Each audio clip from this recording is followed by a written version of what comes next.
Nate, hey, thanks for joining us. Really appreciate you making time. It's great to be with you, Sean. All right, so I got to say, I love the Nate Morris story. I hope you take this as a compliment, but I think it's a very JD Vance kind of thing. You're this guy that's raised by a single mom, deal with all sorts of adversity, overcome them, and build an amazing American company. So number one, I guess, is that, do you see yourself that way? Look, Sean, I think that's an incredible compliment. Well, good. JD is a dear friend, and I think the world of him, and he's been a big inspiration to me, and a big reason why I started looking at the U.S. Senate seat in Kentucky, and a big reason why I'm running. But look, I think that what's encouraging about JD's story and stories like it that are getting into politics is that we need politicians, Sean, that understand real America, that understand real life challenges. And we don't need more silver spoons. We don't need more people that have been groomed for office for 20 years. And Sean, as you and I have talked about, the two guys that I'm running against, in Kentucky, these guys have been groomed by Mitch McConnell to take the reins of power. And that's not what we need. We need outsiders. We need people with real American stories that have had success outside of government, that have built companies, created jobs, and are not part of the swamp. You know how tough the swamp is. So walk me through how you and JD became buddies or friends or whatever. We met about the time his book came out, Hillbilly Elegy, and we had a lot of striking similarities. My father, who I was estranged from most of my life, actually grew up in Middletown, Ohio, where JD's from. My family descends from Morgan County in Kentucky, which is right next to Breathitt, where his family comes from. And we met through investing. I was looking for investors for my company. And as you know, he was working with Peter Thiel and his fund. And we got connected through mutual friends because of the book and because of our similarities. And, we became fast friends because of it and had a lot of commonality to share and stayed in touch through the years. And obviously, I saw the success of his movie, and he would call me from time to time to say, I'm thinking about potentially getting into politics myself. And we would kind of talk it through and kind of brainstorm at the time. And obviously, I got the call from him about a year ago when he said, hey, you should really consider looking at this U.S. Senate seat in Kentucky. Mitch McConnell may be retiring. And even if he doesn't retire, I think you should look at it. So we've shared a lot of commonality, a lot of DNA, but JD and I both have that grit that I think that's so telling of middle America, of Kentucky and Ohio, growing up with not the easiest background and overcoming those odds. But that's what America's all about, and I think that's what President Trump is getting people hopeful about again. That no matter where you start, your zip code shouldn't be your lot in life, and you can do anything in America.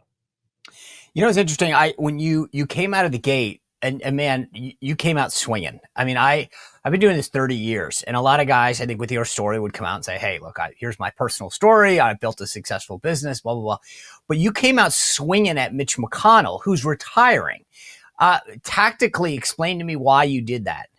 Well, Sean, I'm a fighter, and I've been fighting since I can remember, and I think that's the Kentucky story. We've been fighting. And there's been a lot of things with Mitch McConnell that have been just an absolute disaster. And the reason why we've continued to have politicians like Mitch McConnell is people are not willing to fight and fight for the American worker, fight for the things that are going on in the middle of the country, and fight for the people that are forgotten. And, for the last decade, Mitch McConnell has tried to sabotage President Trump, has tried to thwart his agenda, tried to basically blame him for things like January 6th and all kinds of crazy stuff. And I think most telling, I think that was most aggravating is that President Trump gets this incredible mandate in Kentucky, wins by 30 points, Sean, wins by 30 points. And the first thing that Mitch McConnell does is try to shoot down his nominees. And that's not the will of the Kentucky voter. That's not the will of the Kentucky people. And another striking thing about this is, when I started having conversations about looking at the U.S. Senate seat in Kentucky, people would say, Sean, this is Mitch's seat. This is Mitch's seat. And I think that's exactly the wrong attitude. This is the people's seat. That seat never belonged to Mitch McConnell. It belongs to the people of Kentucky. And we've got to get people that represent the people, the will of the people, and are going to do right by Kentuckians, not do right by the swamp. Um, you mentioned you're in a primary. When is the primary in Kentucky? Remind me. The primary, Sean, is next May. So Okay. May of 26. So what's the pitch that you're making right now? You've got former Kentucky Attorney General Daniel Cameron in the race and Congressman Andy Barr, who, as you mentioned, I mean, they've been around the block a few times in politics. What's the Nate Morris pitch right now as you talk to Republican voters? Sean, the contrast couldn't be more striking between myself and my opponents. Look, I've never run for office. This is my first time getting into the game, and I felt like I couldn't sit on the sidelines anymore with everything that was going on and what Mitch was doing and how the country needs help. You know, these career politicians have driven our country off a cliff. We've all seen this over and over again. And the two guys that are in the race, they owe everything to Mitch McConnell. Both these guys have said Mitch McConnell's their mentor. They've been handed everything to them, their careers on a silver platter by Mitch. And if I didn't get in the race, we were going to get 40 more years of Mitch 2.0. And that's what these guys represent. They're puppets for Mitch McConnell. And if you look at Daniel Cameron, he is the son Mitch McConnell never had. You look at Andy Barr, is a 50-year-old man, Sean. 10 months ago, he said that Mitch McConnell on live TV was his mentor. First off, Sean, I don't know many 50-year-old men that still have mentors. I think at that point in your life, you should be mentoring others. But, this is not a 22-year-old guy saying that Mitch McConnell's his mentor. This is a 50-year-old man sort of in the thick of his career, been in Washington over a decade, saying Mitch McConnell's his mentor. And I think that tells you everything you need to know about what you would be getting with either one of these guys. And I said, look, enough. I'm an outsider. I don't need the job. I've done very well in business. I don't need the money. Mitch McConnell's become one of the richest members of Congress, which is absolutely crazy. He didn't have two nickels to rub together when he came to office. And we don't need people that are going to Washington to enrich themselves. We need people that are going to go stand up and fight, do the people's business, respect things like term limits and push for things like term limits. Because with Mitch McConnell, we've gotten a situation that's very similar to what we just got out of with Joe Biden. And it's very sad, Sean, just to watch that we've had these politicians that have made a generational career out of enriching themselves in D.C. Are you committing to 2 terms, 3 terms? Are you committing to some kind of term limits? Look, Sean, I think we have to vote for term limits. If I were to get to the Senate, I would vote for term limits, and I think we've got to. Would you impose them on yourself, or are you just saying, "Hey, I'll vote for everybody else as well"? But is Nate Morris going to say, "I will only serve 2 terms," or is it you don't want to unilaterally disarm? Look, I think term limits have to happen, and I would vote for them. I believe in them, even if it didn't pass, and my colleagues disagreed with me. That's just something I personally believe in. I don't think anyone should make a career out of politics. And I tell people all the time, George Washington, the founder of our country, he served 2 terms. And if that's enough for George Washington, that should be enough for everybody else. And so are you, when you go out and campaign, are you telling people, hey, Nate Morris gets elected 2 terms and I'm out? What I've said is that I believe in term limits, and I think that we have to have them. I think 2 terms for me would be plenty. Yeah. And I think that we have to have dialogue about term limits, because what we've seen with Joe Biden and now Mitch McConnell, Nancy Pelosi, you shouldn't make a career of this. This is not the way our framers set up our political system and our governing system. It was never meant to be a career. And it shouldn't be a career. And look, I have a great company I'm running right now. I have a great life. I have a great family. I want to serve, and then I'm going to come back to my life the way that I knew it before politics. I've been to Kentucky. I'm by no means a political expert on Kentucky politics. McConnell fascinates me because he's been around for a long time, as you point out. When you kind of go into this race in the primary, and like, hey, I'm the guy who's gonna, take on Mitch McConnell and is there a Kentucky McConnell machine that's there that's kind of like, all right, Morris, you're coming for us, we're coming for you. Yeah, look, it's not lost on me the things that I have exposed and I'm saying in this race and I'm standing for. That we're going to get a tremendous blowback. I have no qualms about that, and I truly believe that that is going to be the mainstay. And Mitch McConnell would famously say that if someone throws a pebble at me, I'm going to throw a boulder back. And this is something that he's made his career on, governing out of fear and intimidation. There used to be this great quote that would go around the McConnell team, and they would always cite that movie Fargo. Sean, I don't know if you've seen Fargo. You remember I the wood? I will say I don't think I have not. Well, there's a scene where there's a wood chipper involved, and you can use your imagination. Oh. And they would often reference, "We're going to put this guy in the wood chipper." Now, their staff would go around saying this, and I really believe that what your staff is saying behind closed doors, that's what the boss truly believes. And this culture of intimidation, of party machine politics, of pushing people out that disagree with you, that's been going on for decades in Kentucky. And it's got to stop. It's got to stop because, I'll give you another example. I know you saw our launch video. As soon as that came out, I get this letter from the Republican Party of Kentucky stating to me at our next Lincoln Day dinner that I'm not allowed to speak ill of Mitch McConnell. What? And I've never seen something like that. That they're asking. Is the state party controlled by his people? Absolutely. I mean, that's common knowledge in Kentucky politics. So I think also, to the folks that are listening, this is a chance to remake the party in Kentucky. This is a chance to, as President Trump likes to say, rid the stench of Mitch from Kentucky. This is a chance to really start over from a Trump point of view, building this around the MAGA movement and building a state party that reflects the American worker and reflects where the Republican Party is today. Not this nonsense, all this money going to Ukraine, not amnesty and open borders like Mitch McConnell's been pushing, and my opponents are pushing as well. And they've been pushing this for years. So this is a chance to remake the entire landscape in Kentucky once and for all. All right, I want to get to that in a second because there's so many interesting MAGA pieces to this, especially in Kentucky. But I want to just on this letter, what did you do? I mean, how did you publicly react or privately? I mean, for that matter. Well, Charlie Kirk came to town about a week ago. I saw. Well, that was actually going to be my segue into the next question. But I want to. Yeah. So how did you? I mean, you get this letter.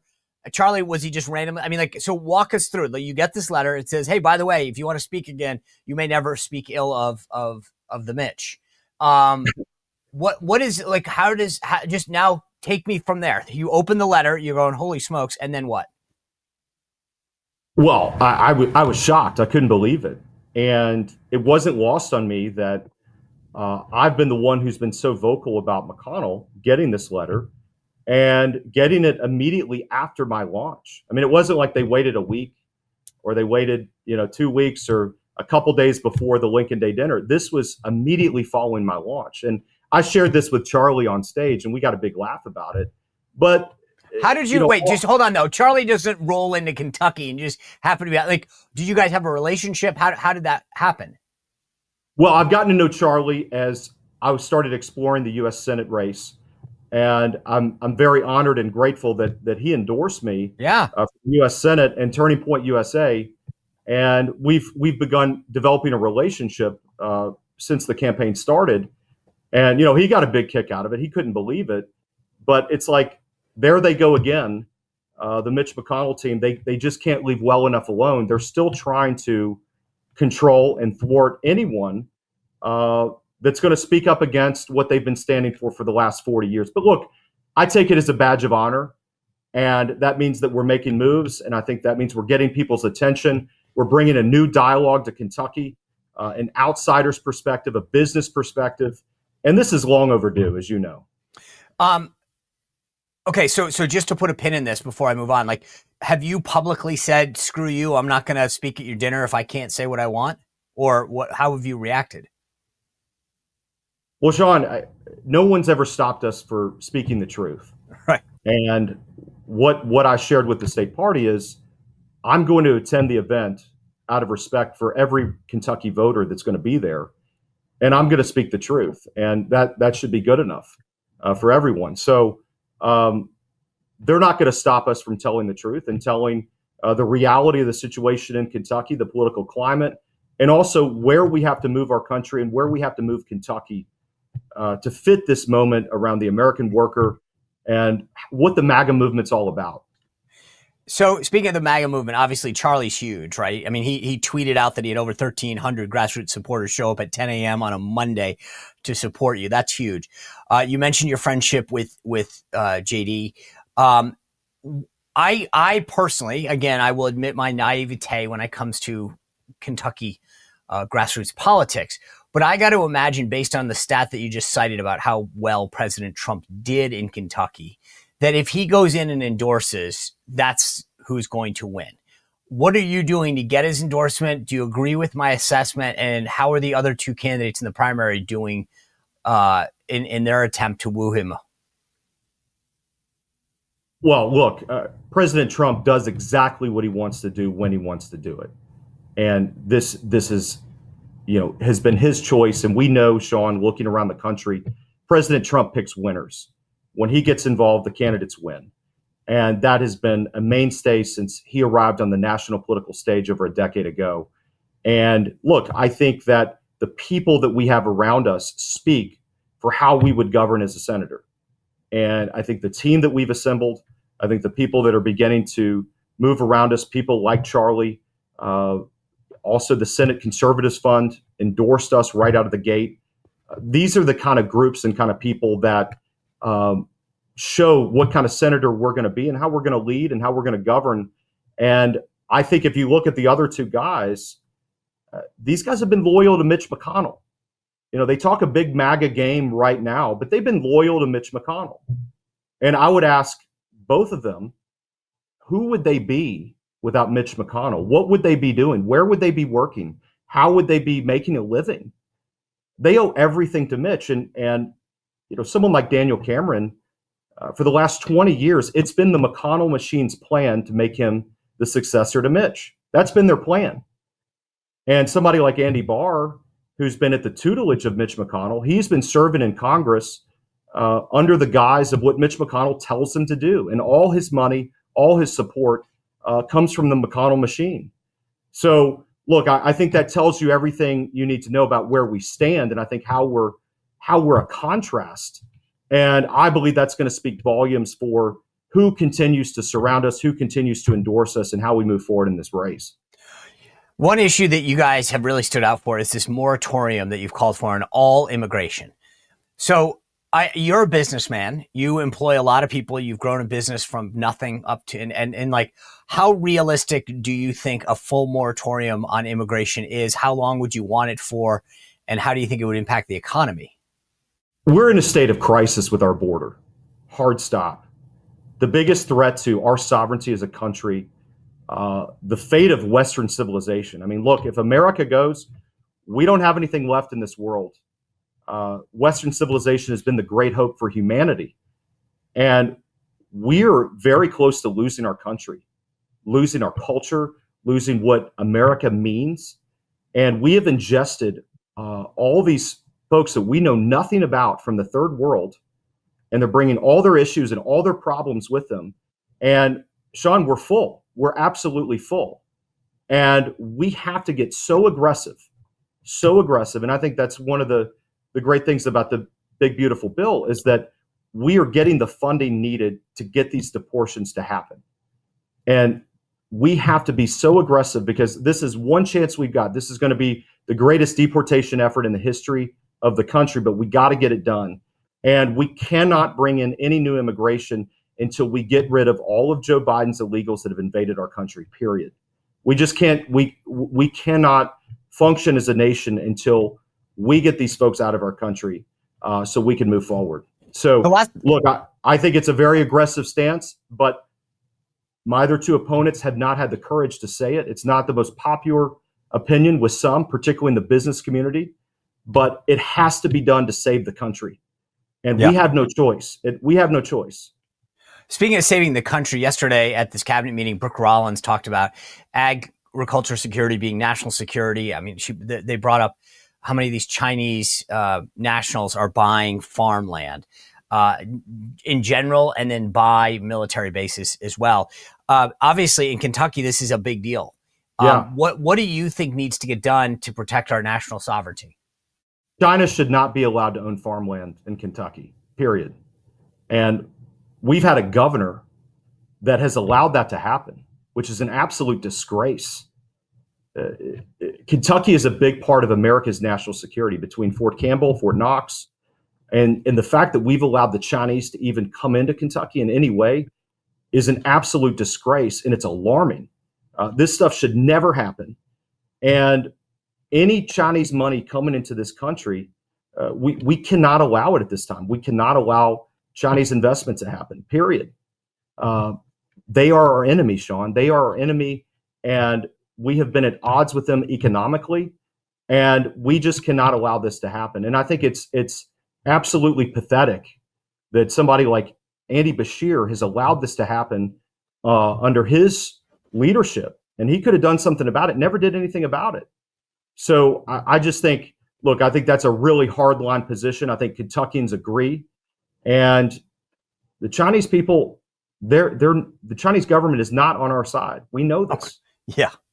We know this. I mean, to me, this is a no-brainer. I think we're actually pretty foolish right now letting people buy. I mean, it's like insane that no one thinks that's a problem, that we're letting them buy it up, and they're literally then going, "Oh, do you mind if we just go right next to your military base?"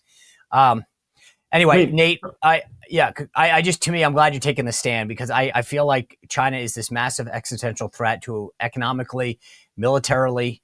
And too many people whistle by the graveyard when it comes to it and say, well, they're not that bad, or it's not that big of a deal. And it's like, at some point, we're going to look back when our kids are speaking Mandarin and say, we could have stopped this.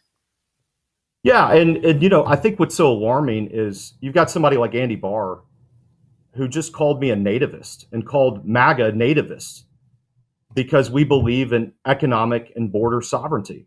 Right. And American sovereignty. And I mean, Sean, he just insulted the entire MAGA movement.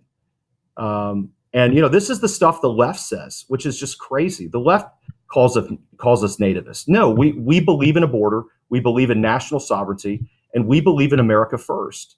And that should, this guy's not even a Republican saying these kind of things, not aligned with President Trump. But, the sad part is we still have people like this in our party that still believe this stuff. And if they were, God forbid, they were to get into power, they'd continue to perpetuate all the problems we've had for the last several decades. Yeah. Nate Morris, good luck in the primary. Stay in touch with us. Obviously, we got a ways to go before that primary. So keep in touch, and good luck, and stay safe on that campaign trail. Thank you, Sean. Great to be with you. Thank you. Well, if you enjoyed this content, make sure to like this video, subscribe, and click the notification bell to get more.